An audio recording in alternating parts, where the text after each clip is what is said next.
ونسلم على رسوله الكريم أما بعد فأعوذ بالله من الشيطان الرجيم بسم الله الرحمن الرحيم محفل عید میلاد النبی کی حقیقت کیا ہے، ضرورت کیا ہے اور تقاضے کیا ہیں، اس کے حوالے سے کچھ گزارشات عنوان گفتگو رہیں گی۔ اللہ تبارک تعالیٰ سے دعا ہے اللہ تعالیٰ اپنی ناراضگی والے جملے سے محفوظ فرمائے، اپنی رضا والے بات کرنے کی توفیق عطا فرمائے۔ عزیز بھائیوں، قرآن مجید فرقان حمید کی سورۃ یونس آیت نمبر 58 میں اللہ تعالیٰ فرماتا ہے قل بفضل اللہ، اے محبوب آپ فرما دیں کہ جب ان کو اللہ کا فضل ملے وبرحمتہ اور اس کی رحمت ملے فبذالک فلیفرحوا، تو انہیں چاہیے یہ خوشی کا اظہار کریں، خوشی کا اظہار کریں۔ اسلام مسرتوں کا دین ہے، خوشیوں کا دین ہے۔ نبی پاک سید عالم صلی اللہ علیہ وآلہ وسلم کی مسکراہٹ میں وہ وسن تھا کہ کائنات ساری حضور کی مسکراہٹ کی وجہ سے ہی مسکرا رہی ہے۔ حضرت جریر ابن عبداللہ رضی اللہ تعالیٰ عنہ حضور کے صحابی ہیں، وہ فرماتے ہیں جب نبی پاک صلی اللہ علیہ وسلم مدینہ طیبہ تشریف لائے تو میں ملاقات کے لیے حاضر ہوا۔ پہلے دن میں نے نبی پاک کو دیکھا تو نبی پاک مسکرا رہے تھے۔ پھر 10 سال میں حضور کو دیکھتا رہا۔ آپ کی وصال کے چند دن پہلے جو میری آخری ملاقات ہے حضور سے، اس میں بھی میں نے اپنے نبی کو مسکراتی دیکھا ہے۔ اور فاضل بریلوی رحمۃ اللہ علیہ نے اس تخیل کو اور رنگ لیا ہے۔ فرماتے ہیں حضور کے مسکرانے سے دنیا مسکراتی ہے۔ فرماتے ہیں جس کی تسکی سے روتے ہوئے ہنس پڑے۔ جب حضور ہلکا سا مسکراتے تھے تو رونے والوں کے دل بھی ٹھنڈے ہو جایا کرتے تھے، غمزدہ لوگ بھی مسکرایا کرتے تھے۔ حضور کی خوشیاں تقسیم کرتی تھی۔ فرماتے ہیں جس کی تسکی سے روتے ہوئے ہنس پڑے، اس تبسم کی عادت پہ لاکھوں سلام، اس تبسم کی عادت پہ لاکھوں سلام۔ فرمایا یہ نہیں تھا کہ حضور بڑے تکلف سے مسکراتے تھے، حضور کی تو عادت تھی مسکرانا۔ اس تبسم کی عادت پہ لاکھوں سلام، مسکراتے ہیں۔ معزز سامعین، اسلام بہت ساری چیزوں کا انسان کو پابند کرتا ہے، حدودوں کو یوں میں رہنے کا حکم دیتا ہے۔ صحابہ کرام کے ہاں شادی کے موقع پر بارات لے کر جانے کا کوئی رواج نہیں تھا۔ حضرت عبد الرحمن بن عوف رضی اللہ تعالیٰ عنہ جیسے مالدار صحابی بھی جب شادی کرتے ہیں تو نبی پاک کے بغیر بھی بارات چلی جاتی تھی۔ کوئی کانسیپٹ اس طرح کا نہیں ہے کہ ڈھیریں بارات لے جائیں گے۔ اگرچہ شادی کے موقع پر بارات لے کر جانا حضور کی سنت نہیں، لیکن ہم اسے حرام نہیں کہتے۔ اگرچہ بارات لے کر جانا حضور سے اس مروجہ انداز میں ثابت نہیں جس طرح ہمارے ہاں جاتے ہیں، لیکن پھر بھی ہم اسے ناجائز نہیں کہتے، پھر بھی ہم اسے ناجائز نہیں کہتے۔ اسی طرح لائٹنگ کرانا کسی بھی صحابی سے ثابت نہیں کہ انہوں نے اپنے بچوں کی شادی بھی کی ہو، لیکن دنیا کا کوئی بھی آدمی آپ کو یہ فتویٰ نہیں دے سکتا کہ لائٹنگ کرانا حرام ہے۔ اسی طرح بڑے بڑے مکانات تعمیر کرنا اگرچہ حضور کی سنت نہیں، کیونکہ حضور کی زندگی تو ایک حجرے میں گزری تھی، بہت سادی زندگی تھی ان کی، لیکن پھر بھی بڑے بڑے مکانات کو حرام نہیں کہا گیا، ناجائز نہیں کہا گیا۔ معزز سامعین، دراصل بات یہ ہے کہ آپ دین کو اس کی اصل بات سے سمجھیں۔ آپ ایسا نہ کریں کہ جس میں انتشار ہو اور امت تقسیم ہو گئی۔ بس دین کا اصل مزاج دیکھیں، اس میں ناجائز کیا ہے؟ ناجائز ہے شادیوں کے موقع پر بینڈ باجا بجانا، بھنگڑے ڈالنا، مووی بنانا، عورتوں اور مردوں کا اختلاط ہونا۔ جو چیز ناجائز ہے اس کے بارے میں پابندی لگائی جائے گی، اگرچہ جو چیز جائز ہے اس کے بارے میں کہا جائے گا کہ بھائی احتیاط کی جائے۔ اگرچہ سنت کی طرف دیکھا جائے تو بہتر یہی ہے، کسی کے پاس جائز پیسے ہوں تو وہ بے شک 100 کنال ہی گھر میں رہے، اگرچہ یہ سنت نہیں ہے، لیکن کوئی عالم یہ فتویٰ نہیں دے سکتا کہ یہ تیرا 100 کنال گھر میں رہنا حرام ہے۔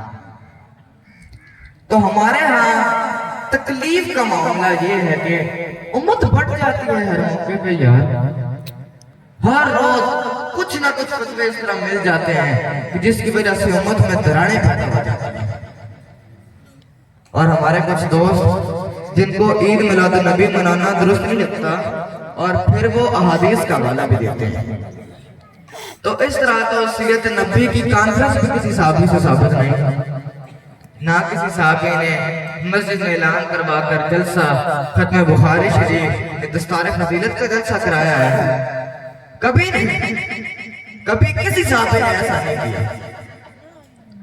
معزز سامعین، سوال میرا یہ ہے کہ وہی کام جو سیرت کے جلسے میں ہوتے ہیں، پہلے تلاوت ہوتی ہے، پھر نعت ہوتی ہے، نعت کے بعد بیان ہوتا ہے، اگر کسی کا نام عید میلاد النبی نہ لیا جائے صلی اللہ علیہ وآلہ وسلم، معزز سامعین میں آپ کے ذہنوں پہ دستک دے رہا ہوں، میں تقریر نہیں کر رہا، میں آپ کے ذہنوں پہ دستک دے رہا ہوں، بات کو سمجھیں۔ ایک آدمی وہی کام نام بدل کر کرے تو جائز ہے، لیکن اگر اس کا نام عید میلاد النبی رکھ لیا جائے یا پھر نعت کا نام رکھ لیا جائے تو پھر مجھے اجازت دیں کہ میں آپ سے پوچھوں کہ تجھے صرف نعت اچھی نہیں لگتی؟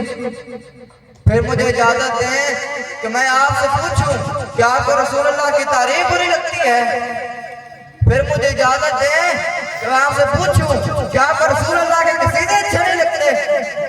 پھر مجھے اجازت دیں کہ میں آپ سے پوچھوں کہ جہاں ذکر رسول ہوتا ہے وہاں تو پریشان کیوں ہوتا ہے؟ ارے آپ کو پتہ ہی نہیں، یہ تو وہ ذکر ہے جس کے بارے میں رب خود فرماتا ہے تم بیان کرو یا نہ کرو ورفعنا لک ذکرک، محبوب میں نے خود تیرے چرچے ساری دنیا میں بلند ماشاءاللہ۔ حضور پاک صلی اللہ علیہ وآلہ وسلم نے ایک دن حضرت جبرائیل علیہ السلام سے پوچھا، چل جبرائیل تو بتا میری امت کو پتا چلے کہ رب نے میرا ذکر کیسے بلند کیا ہے۔ حضرت جبرائیل علیہ السلام فرماتے ہیں محبوبہ، رب فرماتا ہے جہاں جہاں تیرے رب کا ذکر ہوتا رہے گا وہاں وہاں تیرا بھی ذکر ہوتا رہے گا۔ اللہ فرماتا ہے قل بفضل اللہ وبرحمتہ فبذلک فلیفرحوا، محبوب ان سے کہہ دو کہ جب ان کو اللہ کا فضل ملے اور رحمت ملے تو خوشی مناؤ، خوشی مناؤ۔ مجھے باقیوں کا نہیں پتا، مجھے باقیوں کا نہیں پتا، اگر آپ مجھ سے پوچھیں تو کائنات میں اللہ تعالیٰ کا سب سے بڑا فضل بھی محمد مصطفیٰ ہے صلی اللہ، اور سب سے بڑی رحمت بھی محمد مصطفیٰ ہے۔ وہ دو عالم کی رحمت تھے جہاں چاہتے وہیں رہتے، وہ دو عالم کی رحمت تھے جہاں چاہتے وہیں رہتے، یہ تو ان کی مہربانی کہ یہ عالم پسند آیا۔ رب کریم نے تجھے آنکھ دی تو نے دنیا دیکھی، رب کریم نے تجھے قوت دی تو نے دنیا گھومی، رب کریم نے تجھے بیٹے دیے تو میٹھا میوہ، رب کریم نے تجھے بیٹیاں دی تو پیسے کرم، جب بچے تیری چھاتی پہ چڑھے تو نے کہا سب سے بڑی رحمت یہی ہے۔ لیکن رب کیا فرماتا ہے تو میرا بندہ تھا میں نے تجھے دینی تھا، اللہ نے اتنی رحمتیں دی لیکن کبھی احسان نہیں جتلایا، لیکن جب اپنا نبی دیا تو فرمایا میں نے تم پر بڑا احسان کیا ہے۔ لقد من اللہ علی المؤمنین اذ بعث فیہم رسولا، میں نے تم پر احسان کیا ہے۔ کون دیتا ہے کسی کو محبوب اپنا؟ جانے رب نہیں نے کیسے گوارا کیا؟ لقد من اللہ علی المؤمنین اذ بعث فیہم رسولا. اتنا بڑا فضل، اتنا بڑا فضل، اور فضل بھی حضور. لیکن جب بات آئی رحمت کی تو فرمایا مومنوں صرف تمہیں ہی نہیں، عیسائیوں، یہودیوں، سکھوں، دنیا میں جتنی مخلوق ہے، حتیٰ کہ چوٹیاں، نباتات، جمادات، ہر چیز، یا اللہ تو نے کیا دیا؟ وَمَا أَرْسَلْنَاكَ إِلَّا رَحْمَةً لِلْعَالَمِينَ. میں جس کا رب ہوں ان سب کے لیے اپنے نبی کو رحمت بنا کر بھیج دیا. ہمیں ان سے کتنی محبت ہے. ماشاءاللہ. ہم سے پوچھ، تجھے بتائیں کہ بس نہیں چلتا تارے جوڑ کے چھتوں پہ لگا دیں. بس نہیں چلتا. آؤ ہم فرشتوں کو بتائیں، آؤ ہمارے میں شامل ہو جاؤ.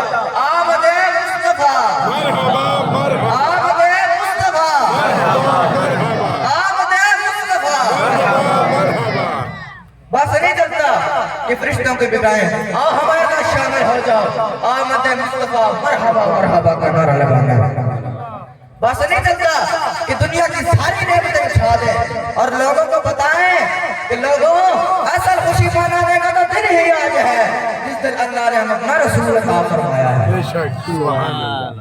اور ہمارے امام نے تو کہا ہے حشر تک ڈالیں گے پیدائش مولا کی دھوم اور مثل فارس نجد کے قلعے گراتے جائیں گے.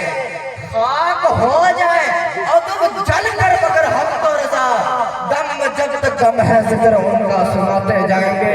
دم میں جب تک دم ہے ذکر ان کا سناتے جائیں گے. ماشاءاللہ.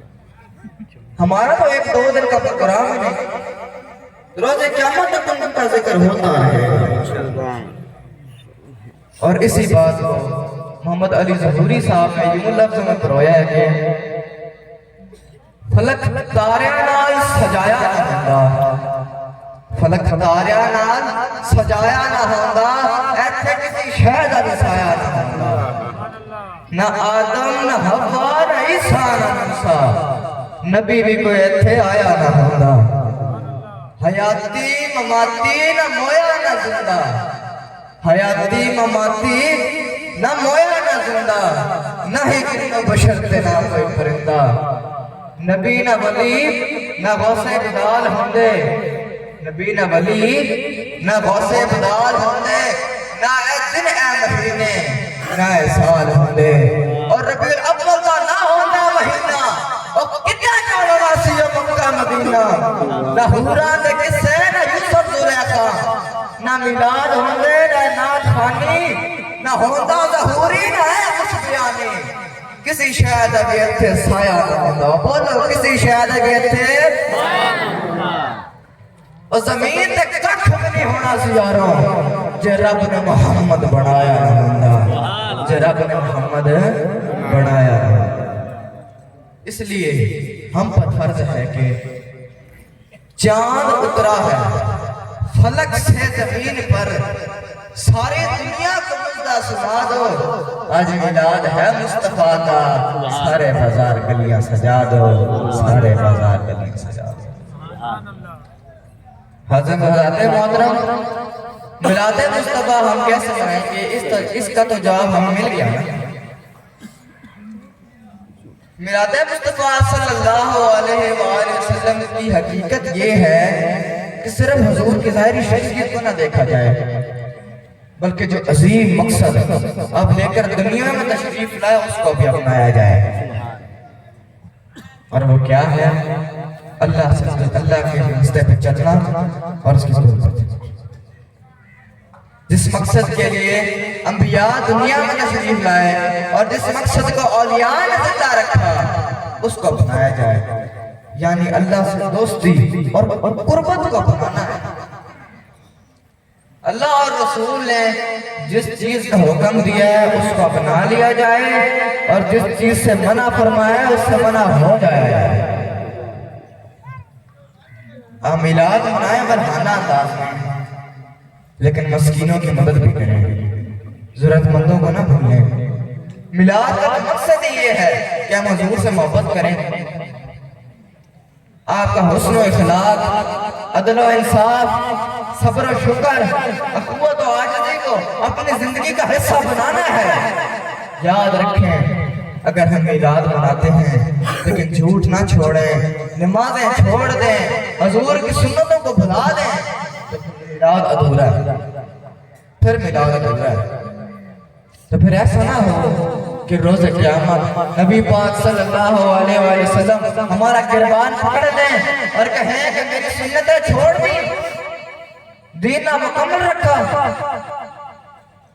تو آئیں اللہ تبارک و تعالیٰ سے دعا کریں کہ اللہ تعالیٰ میلاد کی برکت سے حضور پاک کی سنتوں پر عمل کرنے اور دین کو پھیلانے والا بنا دے۔ آمین۔ ما علینا الا البلاغ۔